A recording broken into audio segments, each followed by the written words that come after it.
et vous.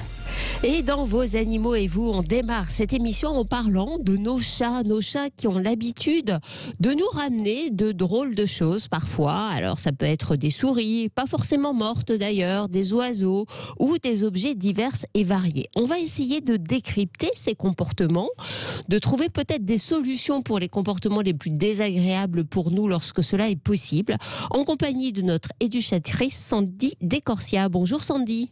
Bonjour. Merci beaucoup d'être avec nous ce matin, Sandy. Alors c'est vrai que les chats ont l'habitude, pour beaucoup d'entre eux, de ramener des choses à leurs propriétaires, des sortes de cadeaux, d'offrandes. D'ailleurs, ça peut être des choses diverses et variées, des proies en premier lieu peut-être. Oui, alors c'est très courant. Alors pour les chats qui sortent, bien évidemment, ça sera plus des petites proies. Ça peut être des insectes, genre des sauterelles, ou alors des petits mammifères, des souris, voire des oiseaux, ou plus gros. Mais même les chats d'appartement peuvent aussi ramener des choses parfois insolites, donc on en voit. Comment est-ce qu'il faut interpréter ces comportements? Est-ce pour faire plaisir à leur maître? Alors d'un point de vue purement éthologique, on est plus sur une analyse qui nous dirait que les chats rapportent à un endroit qu'ils estiment sécuritaire en fait, comme pour les déguster à un endroit qui leur paraît à l'abri de tous les autres chats par exemple. Donc c'est plutôt une bonne nouvelle quand les chats nous rapportent quelque chose à la maison. D'accord, donc le chat qui vous ramène la petite souris encore vivante dans votre chambre à coucher, il faut le prendre très positivement. Ben oui, il faut se dire que notre chat se sent en confiance. Mais bon, j'avoue que c'est plus facile à analyser qu'à le vivre réellement, parce que quand la souris est soit encore vivante, soit retrouver un petit cadavre, c'est pas toujours agréable pour le propriétaire. N'hésitez pas à composer le numéro du standard de Sud Radio d'ailleurs, si vous êtes confronté à un chat, à votre chat, qui n'hésite pas à vous ramener des petits cadeaux régulièrement. Votre témoignage nous intéresse et justement, on va écouter celui de Justine. Bonjour Justine. Justine ? Bonjour. Bonjour Justine. Vous nous appelez d'où Justine ? De Picardie. De Picardie. Vous avez un chat ou plusieurs chats ? J'en ai 4. 4 chats, d'accord. Ont-ils l'habitude de vous ramener des offrandes ? Oui, j'en ai un surtout qui me ramène beaucoup d'offrandes. Oui. Et qu'est-ce qu'ils vous ramènent de manière générale ?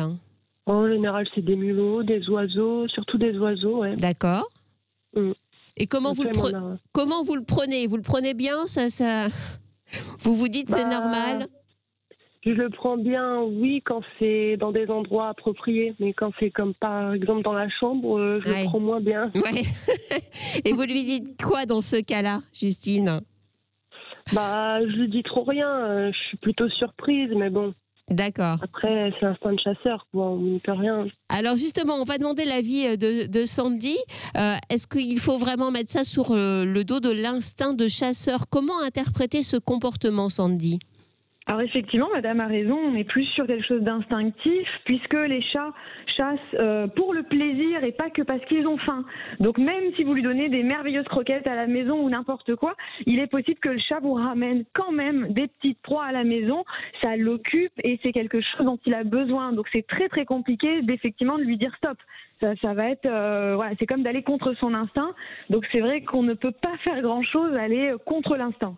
Est-ce qu'on peut éviter qu'il vous dépose ça à des endroits qui sont vraiment déplaisants ? Moi, personnellement, ça va peut-être vous paraître bizarre, mais j'ai peur des souris. Et c'est vrai que voir mon chat me ramener une souris dans ma chambre, l'idée me plaît moyennement. On peut essayer, mais c'est vrai vous que aussi, c'est Justine. pas toujours... Oui, moi, j'ai un oiseau qui l'a ramené dans ma chambre. Donc, ouais. C'est pas toujours agréable. Non, puis surtout qu'il a dû se débattre, le pauvre. Donc, ouais, c'est ça. En plus, ça fait mal au cœur de voir ces petits oiseaux tués. Ouais, qu'est-ce qu'on peut faire contre ça, Sandy ? Est-ce qu'il y a quand même des solutions ? C'est pas évident, c'est vrai que parce qu'on peut toujours essayer de lui apprendre à ramener à un autre endroit, mais là encore ça va dépendre de ce que lui il estime être un endroit agréable et sécuritaire. Et c'est vrai que même le fait d'enlever la petite proie qu'il ramène, de la jeter, de la relâcher, on n'a pas vu vraiment d'impact sur est-ce que c'est efficace ou pas. Peut-être essayer quand même une solution de lui proposer un peu plus de jeux, type de jeux de chasse à la maison, pour qu'il essaye de se dire j'ai quand même des choses intéressantes à la maison et peut-être, on va dire, diminuer un petit peu cet instinct, mais voilà, sans garantie que ce soit parfait. Est-ce qu'il y a des chats qui sont plus chasseurs que d'autres, peut-être en fonction de leur race ou de leurs habitudes de vie? Le chat qui vit tout le temps à l'extérieur, il va être plus chasseur ou pas forcément? Alors, il y a des chats plus chasseurs que d'autres, oui. Après, de savoir si ça correspond à une race, un âge, ça, non, parce qu'on a eu des études qui ont dit, par exemple, qu'un des chats les plus vieux du monde, qui a vécu très longtemps, était un excellent chasseur. Il a ramené des milliers de souris dans sa vie. Et son petit-fils, un autre chat, a ramené 0 souris dans sa vie. Donc, ça dépend vraiment de la personnalité. Après, c'est sûr que ceux qui sortent dehors auront peut-être plus de tentations qu'un chat qui vit en appartement. Mais encore là, regardez une mouche qui rentre dans un appartement, elle a peu de chances de s'en sortir vivante avec un chat.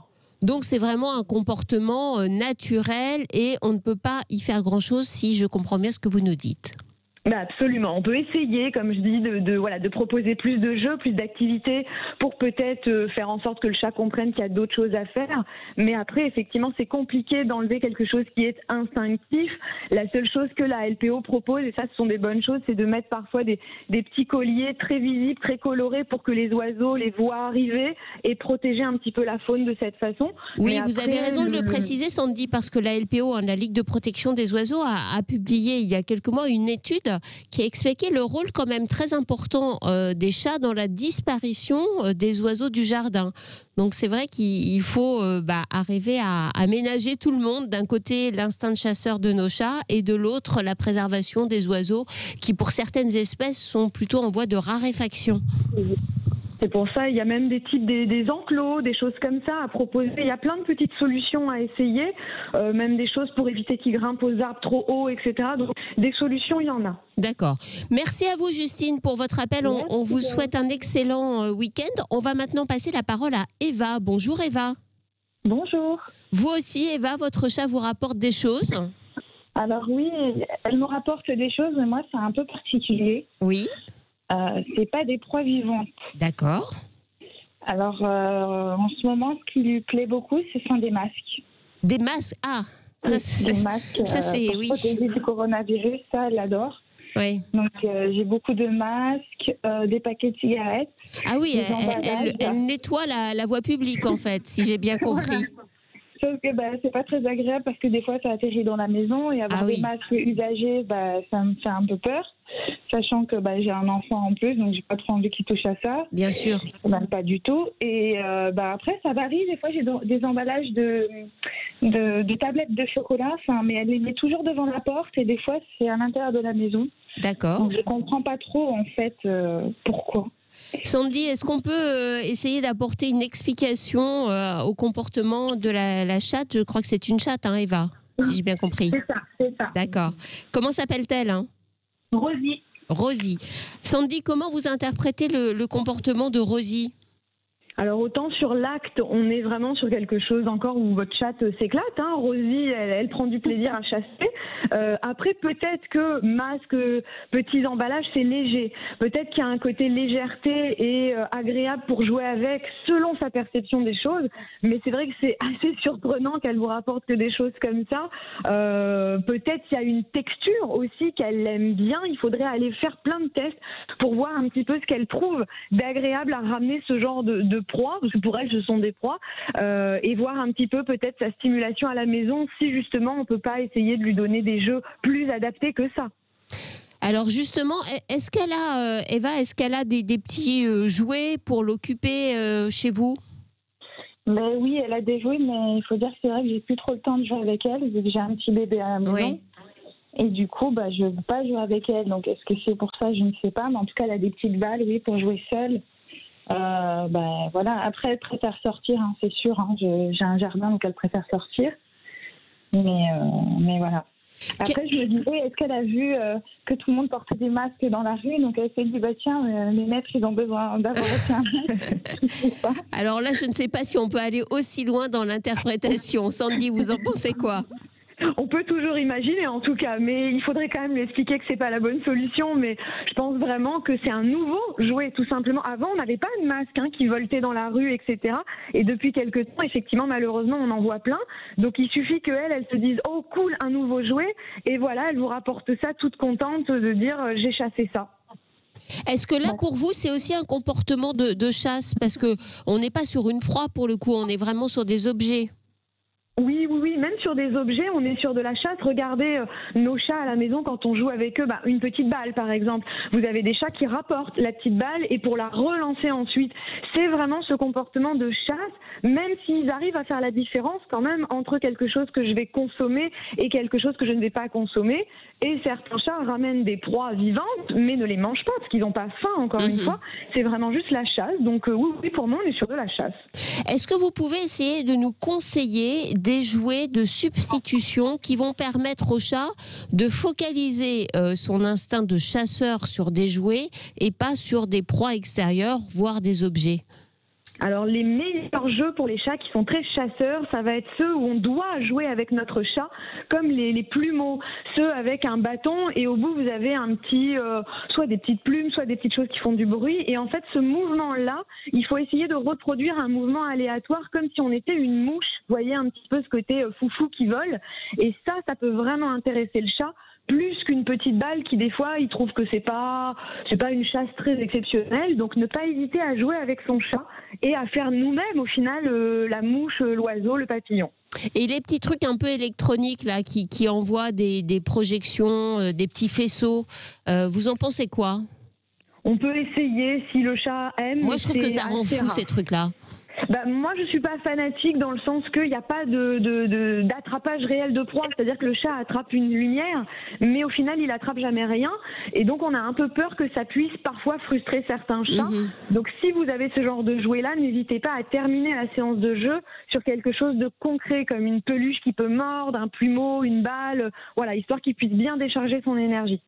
Bon, écoutez, Eva, j'ai bien compris que vous avez un petit bébé en ce moment, mais alors peut-être faut-il aussi jouer un petit peu avec votre chat pour justement attirer son attention vers des choses moins dangereuses qu'effectivement les saletés qu'il peut ramasser à l'extérieur, parce que c'est vrai que les masques, on évite d'y toucher et malheureusement, on en voit beaucoup dans l'environnement un peu partout. Merci pour votre appel, Eva. Merci à vous. Bonne journée. Autre appel au standard de Sud Radio ce matin, c'est Philippe. Bonjour Philippe. Oui, bonjour. Philippe, vous avez des chats vous aussi? J'en ai qu'un. Anatole, je l'avais appelé.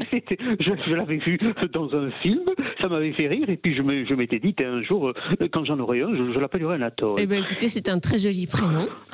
Et alors, le mien, il est chasseur, oui. Et alors, un jour, on avait fait rentrer du bois au garage. Il était arrivé à tuer un cafard. Attention les oiseaux. Et il s'attaque aussi beaucoup aux oiseaux. Alors, il est très marrant, il se met par terre, la chasse est très marrant. Et un jour, je l'avais même photographié au moment de la chasse, oui. Dont pas mal de personnes avaient demandé une photo de lui au moment de la chasse. Ils avaient aimé cette photo, carrément. Ils avaient aimé ça. C'est à la fois cruel, mais en même temps, c'est vrai que l'acte de chasse, quand on voit le chat bondir sur une proie, c'est quelque chose qui est beau. C'est la même chose que quand on voit un fauve attraper une proie en Afrique. Ce geste est beau, même s'il est cruel pour l'animal qui se fait attaquer. Se fait attaquer. Mais attention, on m'a fait également des reproches. Et tenez-vous bien. Il y en a certains qui m'ont engueulé. Non mais vous êtes pas bien, quoi. Vous avez photographié votre chat au moment où vous voulez tuer un oiseau. Mais vous êtes pas bien, vous. Pourquoi vous avez fait ça? Et vous interprétez ça comment, Philippe? Moi j'ai aimé ça quand même. Ce petit minou qui aimait ça parce que qui aimait cette passion de chasse qui ça voulait... vous a fasciné, j'ai l'impression. Il m'a aimé ça. Alors il est sage, il est très oiseau. Après, attention, les grillons, c'est-à-dire l'été. Vous nous faites rire, Philippe, par votre récit, on adore. Alors, c'est-à-dire les grillons, et alors là, les grillons, je me les regrette, parce que j'aime beaucoup le son de grillons.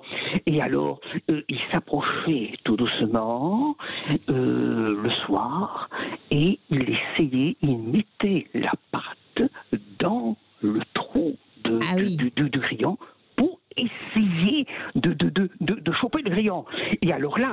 y a les lampes. Laisse ça. J'adore le grillon qui chante.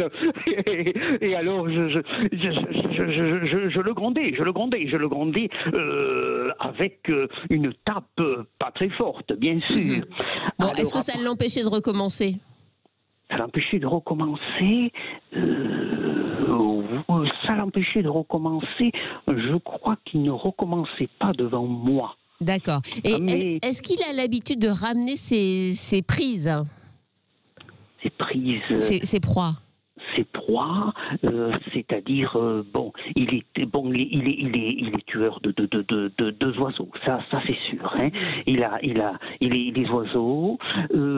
Après, attention quand on étendait du linge, c'est-à-dire parfois il fallait faire attention. Il pouvait s'attaquer au mouchoir. Il pouvait essayer de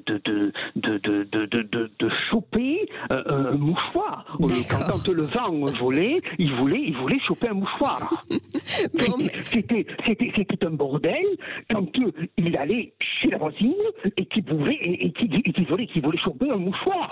Là, la voisine des fois nous disait: mais votre couillon de chat m'a volé un mouchoir. Ne vous inquiétez pas, je vais vous rembourser. Je vais vous rembourser. Merci Philippe pour votre récit. Alors quand même, on doit vous féliciter parce que vous avez un talent de conteur. On a vécu avec vous vraiment comme si on y était présent au moment de ces scènes d'attaque des grillons et du mouchoir de la voisine. Merci pour cette joie de vivre que vous nous apportez sur l'antenne de Sud Radio, Philippe. Bon, d'accord, entendu. Merci à vous, on vous embrasse. Passez un bon week-end.